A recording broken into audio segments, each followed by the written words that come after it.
அவன் 4-6 மாதமாய் hello hello hello hello ஜெயவோம் டிவி நேயர்கள் அனைவருக்கும் எனது பணிவான அன்பான வணக்கங்கள். சித்தர்கள் பல வகைகள் இருக்கின்றார்கள். சித்தர்களுடைய இயற்பெயர் யாருக்கும் தெரியாது. அது மக்களால் காலப்போக்கில் வைக்கப்பட்ட பெயர்களே. கடுவெளி சித்தரை நம்ம நிறைய ஒரு பாட்டை நம்ம ரொம்ப விரும்பி அழகாக கேட்டிருப்போம். ஆனால் அந்த பாடலை யார் எழுதுனான்றது நமக்கு தெரியாது.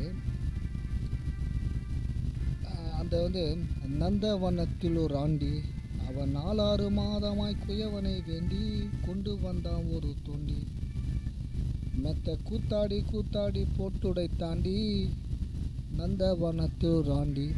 இந்த பாட்டு நிறைய படங்களில் கூட நிறைய வைக்கப்பட்டிருக்கு. ஆனால் இந்த பாட்டை எழுதினவர் கடுவெளி சித்தர் அப்படின்ட்டு. இவருடைய சமாதி காஞ்சிபுரத்தில் இருக்கிறதா கூறப்படுகிறது. எப்படின்னா,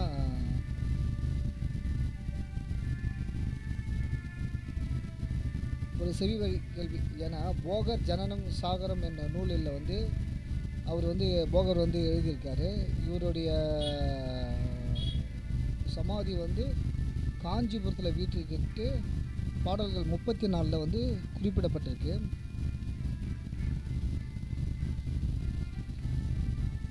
இவருடைய கூற்று பிரகாரம் கடுவெளி தான் இந்த உலகம். கடுவெளியில் தான் இறைவன் இருக்கும். அதாவது வெட்டவெளியில் சூழ்ந்து கொண்டிருக்கும் இறைவனை நாம் உணராமல் இறந்து போகின்றோம். இந்த உலகிற்கு எதற்கு வந்தோம், ஏன் இறந்து போகிறோம் என்ற ஒரு கோட்பாட்டை அறியாமலேயே நாம் மாண்டு விடுகின்றோம். அதை குறித்து தான் இந்த பாட்டு எழுதப்பட்டிருக்கு. நந்தவனத்தில் ஒரு ஆண்டி அவன் 4-6 மாதமாய் குயவனை வேண்டி கொண்டு வந்தான் ஒரு தோண்டி மெத்த கூத்தாடி போட்டுடைத்தான். ஒரு தாய் குழந்தை, அதாவது ஒரு தாயின் வயிற்றில் குழந்தை 10 மாதம். இந்த இயற்கை எவ்வளோ பெரிய அற்புதமானது ஒன்று நம்ம கவனிக்கணும். ஏன்னா இங்கே எப்படி ஒரு நிகழ்வு, அதாவது நம்ம நினைக்கிறோம் நிறைய அதிசயங்களை விட ஒரு குழந்தை பிறப்பு என்பது அற்புதமான ஒரு விந்தைகள், நம்மளுடைய அறிவுக்கு எட்டாத அப்பாற்பட்ட ஒரு ரகசியங்கள். அதை நம்ம கவனிக்கணும். நம்ம நினைக்கிற இங்கே எல்லாமே நாம் செய்கிறோம், நாம் கொள்கிறோம் அப்படின்ற ஒரு தவறான கோட்பாட்டு. இந்த உலகம் உண்மை, இங்கே இருப்பது உண்மை அப்படின்ற நாம் ஆணவ கோட்பாட்டுக்குள் வாழ்ந்து கொண்டிருக்கின்றோம். ஆனால் நம்ம மீறி எத்தனையோ அதிசயங்கள், எத்தனையோ ரகசியங்கள், இது எல்லாமே நம்ம நினைத்து பார்க்கணும். அப்போது ஒரு குழந்தை பிறக்கிறதுக்கு ஒரு 10 மாதம் வரைக்கும் வெயிட் பண்ணணும். அந்த குழந்தை எப்படி உருவாகுதுன்றது எப்படி கணிக்க முடிகிறது? அப்படியேப்பட்ட அந்த குழந்தை பிறந்து வளர்ந்து ஆளாகி இறைவனை நினைக்க வேண்டும் என்று கடுவெளி சித்தர் சொல்கின்றார். இறைவனை சதாகாலம் நினைத்து அவனை புகழை பாட வேண்டும் என்று சொல்கின்றார். ஆனால் மனிதன் தீய செயல்களாலும் தீய குணங்களாலும் மனிதன் பிறந்து மாண்டு போகின்றான். இவன் ஏன் பிறந்தான், ஏன் வளர்ந்தான், ஏன் மறைந்தான் என்று அவனை அறியாமல் பொருட்படுத்தாமல் அவனுக்கு தெரியாமலேயே அவன் இறந்து போகின்றான். இதை தான் சித்தர் அந்த பாடல்களில் அழகாக விவரித்து சொல்கிறாரு. அதுக்கப்புறம் இன்னொரு பாட்டில் சொல்கிறாரு, பாவம் செய்யாதிரு மனமே, நாளை கோபம் செய்யாதிரு மனமே, கொண்டாடி போவான் பாவம் செய்யாதிரு மனமே. அப்படின்னா இங்கே பாவம் செய்கிறது கூட நம்ம பாவம் செய்கிறோன்னு தெரியாமல் கூட நம்ம வாழ்ந்துட்டு இருக்கிறத முதல்ல நம்ம கவனிக்கணும்.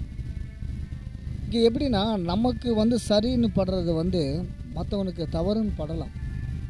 அப்போ அது நமக்கு சரியாகுமா அப்படின்னா நீதிகள் வேண்டும். உனக்கு சரின்னு பட்டால் கூட அதில் ஒரு நீதி வேண்டும். நீதி இல்லாமல் இந்த உலகிற்கு உனக்கு சரி என்று சொன்னால் அது பாவம் செயலை. அதை நம்ம தெரிந்து கொள்ள வேண்டும். ஏன்னா நமக்கு எல்லாமே நம்ம செய்கிறது சரி என்று தோன்றும். ஆனால் ஒரு கணம் கூட அது சரியா தவறா என்று நாம் பரிசோதிப்பது இல்லை.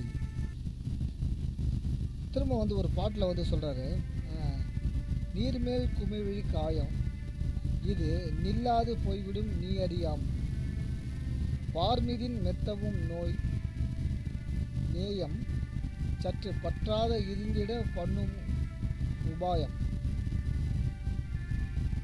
மனமே, இவ்வுடலானது நீர்மேல் குழி என்று நிலையற்றது. நீ சில நாட்களில் இவ்வுடலை விட்டு உயிர் பிரிந்துவிடும். இந்த மாயத்தை நீ அறிந்து கொள். இவ்வுலக ஆசைகளில் நீ பற்று கொண்டு இருக்கின்றாய்.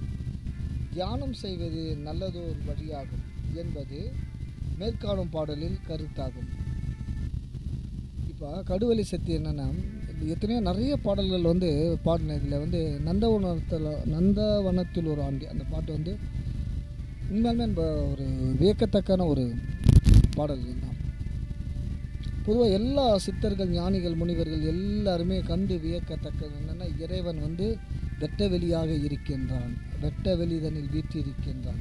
அதில் இது சொல்கிறாரு, வெட்ட வெளிதனில் இருப்பவருக்கு பட்டாயம் எதிர்க்கடி அப்படின்னு சொல்கிறார். அப்போ என்னென்னா, நீ அந்த வெட்ட வெளியாய் மாறிவிட்டால் உனக்கு வந்து நீ எந்த இடம் உனக்கு சொந்தமானது, நீ பட்டா போட்டு எந்த இடத்துல இருப்ப, உன்னுடைய அடையாளங்கள் அங்கு கிடையாது அப்படின்னு சொல்கிறாங்க. நீ என்ற கோட்பாடு அங்கு இல்லாமலே போய்விடும். அதனால்தான் வெட்ட வெளியில் கலந்து விடுகின்றார்கள் சித்தர்கள். நாம் எங்கிருந்து வந்தோமோ அங்கேயே பயணிக்கின்றோம், நாம் எங்கிருந்து வந்தோமோ அங்கேயே பயணிக்கின்றோம். அந்த பயணத்துக்கான நோக்கத்தை நாம் அறியாமல் இந்த உலகில் தடுமாறி கொண்டிருக்கின்றோம். நாம் வந்த நோக்கத்தை அறியாமல் இந்த உலகில் நாம் தடுமாறி கொண்டிருக்கின்றோம், புரிவதில்லை. அறிவு மனதோடு தொடர்பு கொண்டு மனம் தன் திசை தெரியாமல் நம்மை ஆட்பித்து கொண்டு தீய செயல்களாலும் தீய சொற்களாலும் தீய பழக்க வழக்கங்களாலும் மனிதன் மாண்டே போகின்றான். இந்த உடல் இருப்பது என்பது ஒரு பெரிய அரிதான ஒரு பொக்கிஷம். நாம் எத்தனையோ கால ஜென்மங்களாய் நம்ம இந்த உடலை எடுப்பதற்காக நாம் காத்து கொண்டிருந்தோம். இந்த உடலை எடுப்பதற்காக எத்தனையோ ஜென்மங்களாக நாம் காத்து கொண்டிருந்தோம். ஆனால் உடலை எடுத்த பிறகு அதை நாம் பொருட்படுத்தாமல், இந்த உடலை பேணி காக்காமல், கொண்டாடாமல், இந்த வாழ்க்கையை நாம் துச்சமாக மதிக்காமல் மனிதன் மாண்டு போகின்றான். இது எத்தனையோ இன்னல்கள், எத்தனையோ பிரச்சனைகள், அவன் அதை சமாளிக்க முடியாமலும் இறந்து போகின்றான். மனிதன் ஒரு அற்புதமானவன். பகவான் வந்து அதாவது மிருகங்களுக்கெல்லாம் கொடுக்காத ஒரு அற்புதங்கள் மனிதனுக்கு மனம் என்று கொடுத்து அதை கடந்து இறைநிலையை அடைய வேண்டும் என்ற ஒரு பேர் உணர்வை அவனுக்கு கொடுத்திருக்கின்றான். அதை நாம் உணர வேண்டும். அதை உணர்வதற்கு யோகம் தவம் சரியான ஒரு பயிற்சியாகும். யோகம் தவத்தை நாம் தொடர்ந்து செய்வோம். வெட்டவெளியான அந்த பரம்பொருளை நாம் உணர்வோம். ஜெயவோம், ஜெயவோம், ஜெயவோம்.